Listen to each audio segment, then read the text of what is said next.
दोस्तों तुसीं वेखदे पे हो अपना देश पंजाब टीवी ते मैं तुहाडा मेज़बान मुहम्मद नदीम खरल। जनाब मैं दी वीडियो मैं पाई सी कल 23 तरीक नूं ते जनाब अज लोड हो के लाहौर जा रही है। मेरे एक सबसक्राइबर ने उन्होंने खरीदी है तो भाई यासिन होरी कोल खड़े ने।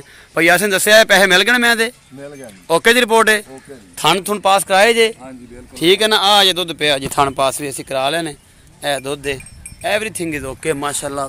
लेवियां दे थब्बियां दे चड्डे और बेहतरीन जनाब है। मैं लाहौर ले चलो चाह पवाते पैन जी सानू तो यह डाला लग गया जी लाहौर जा रही है।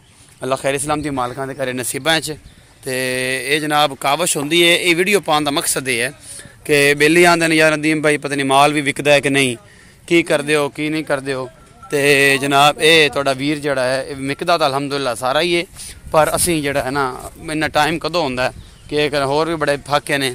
यह जनाब गड्डी लाहौर जा रही है अल्लाह तआला दे रसूल के हवाले तो बड़े कम ने बड़े फाके होंदे ने तो उसदी वजह तो जिहड़ा ना फिर मेरे को इन्ना टाइम नहीं होंदा। तो असिस्टेंट साहब जिहड़े ने छोटे भाई ने वो कज़न ने वो जनाब जाके तो इन्हों लोड करा देंगे ने। मैं लाहौर जा रही है जी अल्लाह तआला दे रसूल के हवाले असीं कर रहे हैं। इंशाअल्लाह साडी वीडियो बहुत अच्छी लगेगी और इंशाअल्लाह यह जनाब एक रह गई है यह बग्गी मुछ वाली ये जरा मेरा कोई सज्जन बेली वेखे पसंद करे तो आप रब्ता कर सकता है अपने 0300 097 58 51 वाले नंबर पर।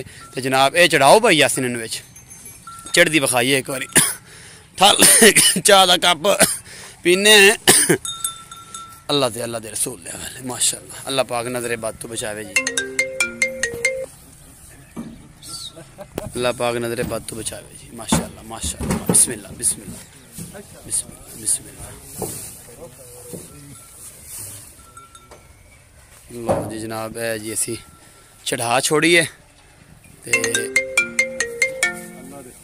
अल्लाह दे सुपुर्द जी बाकी लेना देना मुकद्दर की गल होंदी है।